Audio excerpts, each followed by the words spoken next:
Hello everyone, আসসালামু আলাইকুম। সবাই কেমন আছেন? ভর্তা খেতে কে না পছন্দ করে? আজকে শুধু ভর্তা খাবো। চিংড়ি মাছ নিয়ে নিয়েছি ১ কাপ পরিমাণ, ছোট চিংড়ি। এটাকে ভেজে নিচ্ছি। একটি প্যানে দিয়ে দিচ্ছি তেল আর একটু কাঁচামরিচ ৪-৫টা, এরপর দিয়ে দিচ্ছি একটা বড় পেঁয়াজ। এটাকে একটু হালকা করে সতে করে নিচ্ছি, তারপর একটু বাটনাতে ঢেলে দিলাম। এরপর চিংড়ি মাছটাকে আবার একটু ভেজে নিচ্ছি। ওই সময় হালকা ভাজা হয়েছে। এই যে বাটনাতে ফেলে মরিচ আর পেঁয়াজটাকে ভালো করে মিক্স করে নিব।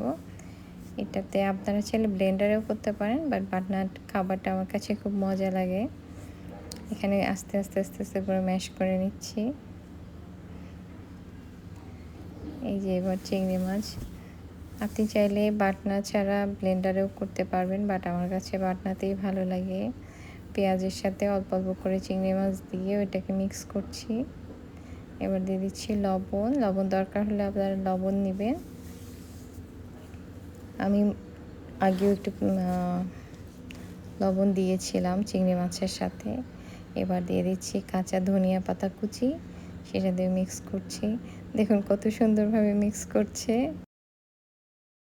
এবার দিয়ে দিচ্ছি সর্ষের তেল, দিয়ে এটাকে ভালো করে দেখেন মিহি হয়ে গিয়েছে। আমি এর থেকে বেশি মিহি করব না। তৈরি হয়ে গেল আমার চিংড়ি মাছের ভর্তা।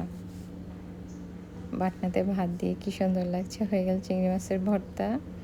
এখন আমরা আরেকটা ভর্তাতে চলে যাব। আজকে আমি দুটো ভর্তা একসাথে বানিয়ে দেখাচ্ছি। এই জন্য একটি প্যানে রসুন আর কাঁচামরিচ দিয়ে অল্প করে ভেজে নিচ্ছি। এরকম ভাজা হয়ে গেলে তখন মরিচটাকে তুলে এটাকে পিষে নিচ্ছি। দেখুন এটা একটু আস্তে আস্তেই থাকবে। আমার কাছে এই ভর্তাটাও খুব ভীষণ মজা লাগে, রসুনের ভর্তা। রসুন আর ধনিয়া পাতা আপনারাও চাইলে এটা করতে পারবেন, খুবই ইজি। ধনিয়া পাতাটাকেও একটু হালকা ভেজে নিচ্ছি। এরপর দিয়ে দিচ্ছি ৩-৪টা তেলে ভেজে রাখা চিংড়ি মাছ। আমি এখানে আবার একটু ভেজে নিচ্ছি, দেখাচ্ছি আপনাদেরকে। রসুন খোসা সহ ছিল, খোসাটা খুলে নিচ্ছি। ব্যাস, এবার এটাকে সুন্দরভাবে মিক্স করে ফেলবো। দেখুন কত ইজিলি ম্যাশ হয়ে যাচ্ছে, তার মানে বুঝতে পারছেন কতটা ভাজা হয়েছে। এটা এরকমও খাওয়া যায় ভর্তাটা, আপনি ধনিয়া পাতা না দিলেও হবে, কিন্তু ধনিয়া পাতা দিলে অনেক মজা হয়, অনেক মজা। যে ভালো করে মিক্স করে নিচ্ছি। চিংড়ি মাছটা দিয়ে চিংড়ি মাছটাকে মিক্স করব। আমার রান্না আপনাদের ভালো লাগলে অবশ্যই একটা লাইক করবেন। যারা যারা লাইক করেননি একটা লাইক দিয়ে দিন। এই যে পেঁয়াজ ভেজে নিচ্ছি।